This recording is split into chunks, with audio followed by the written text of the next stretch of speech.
बिस्मिल्लाहिर्रहमानिर्रहीम। नाज़रीन, हमारा आज का मौजू आम की बीमारी के हवाले से आज हम सडन डेथ की बीमारी को डिस्कस करेंगे।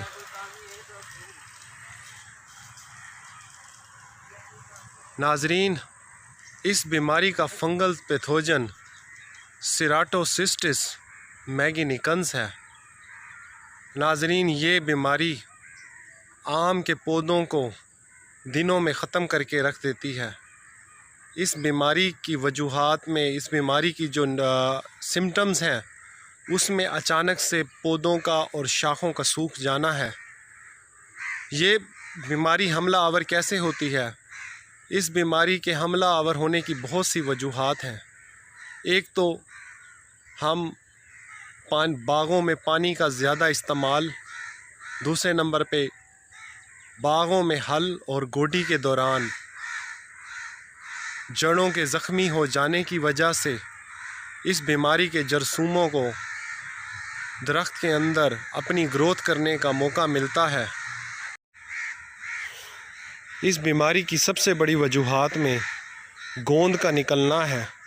तने से अगर आप गोंद निकलती देखें, जैसे कि आप देख सकते हैं कि तने से गोंद निकल चुकी है, तो समझ लें कि इस बीमारी का जो जरसूमा है, जो फंगस है, वो अंदर ही अंदर पौधे की सब्ज़ और नरम हिस्सों को अंदर से कैंसर की तरह डिस्टर्ब कर रही है।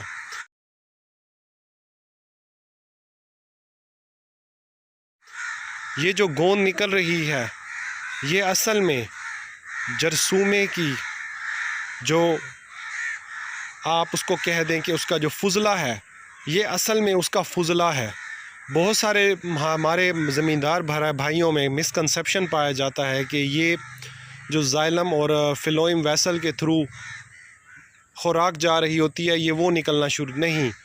ये असल में जो इसका जरसूमा है वो अपना फाजिल मादा खारिज करता है, जिसको हम गमोसिस कहते हैं, जिसमें गोंद का निकलना शामिल है और तने से अचानक गोंद निकलना शुरू हो जाती है।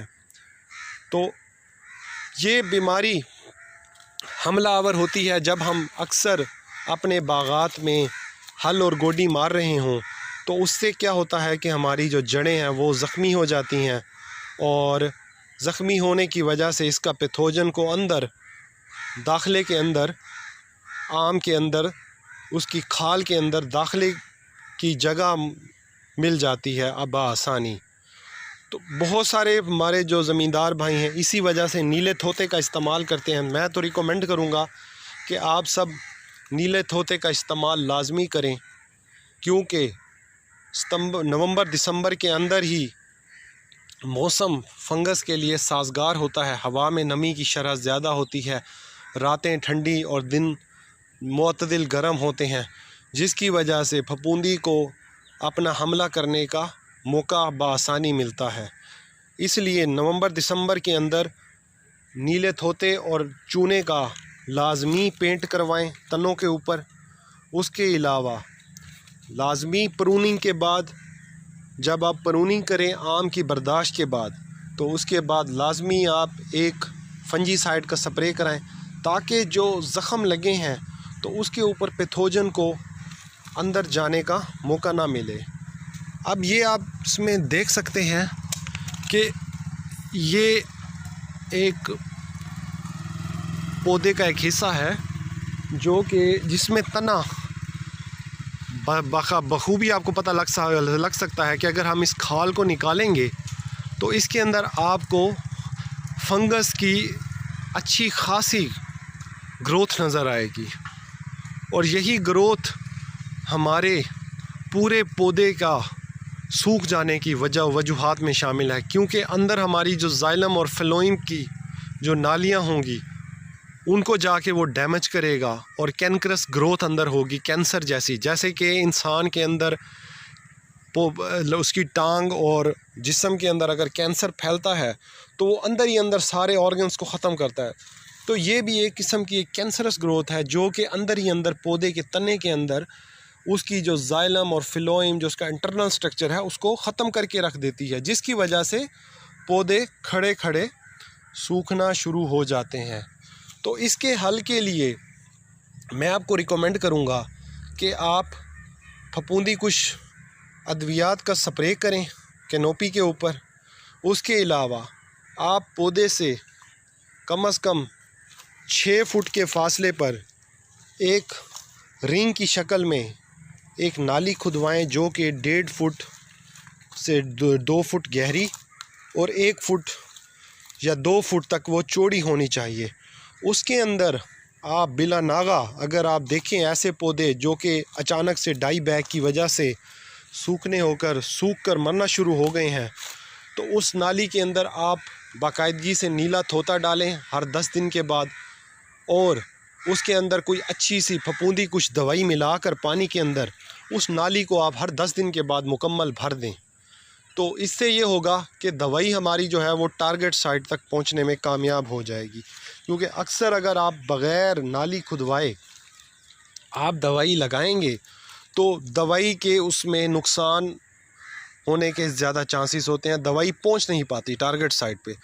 लेकिन अगर आप नाली खुदवा के उसको भर देंगे पानी से और नीला थोता उसमें डालेंगे और कोई फंजीसाइड, तो उसका सेबा जो है बासानी फीडर रूट्स तक भी पहुंचेगा, और जब वो फंजीसाइड अंदर तक पहुंचेगी उसके इंटरनल ऑर्गन्स तक, जैसे कि ये तना है इसके अंदर अगर वो पहुंचेगी तो इसकी जो ग्रोथ होगी फंगस की उसको वो बासानी वो रोक देगा। और नाज़रीन, स्प्रे की जो रिकमेंडेशन है उसमें मैं आपको बताऊंगा कि अगर आप देखें कि आधे से ज़्यादा कैनोपी डिस्टर्ब हो चुकी है, पत्ते सूख चुके हैं, तो इस सूरत हाल में आप कतन स्प्रे ना करवाएं, क्योंकि उस स्प्रे का कोई फ़ायदा नहीं।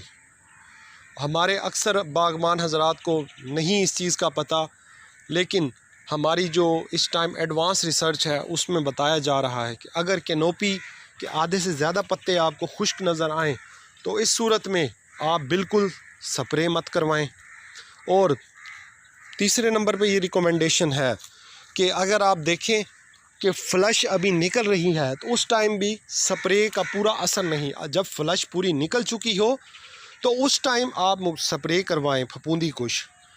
लेकिन अगर आप फ्लश नहीं निकली और उस टाइम आप स्प्रे करवाते हैं तो ये जो है आपकी स्प्रे ज़ाया ज़्यादा होगी इसमें।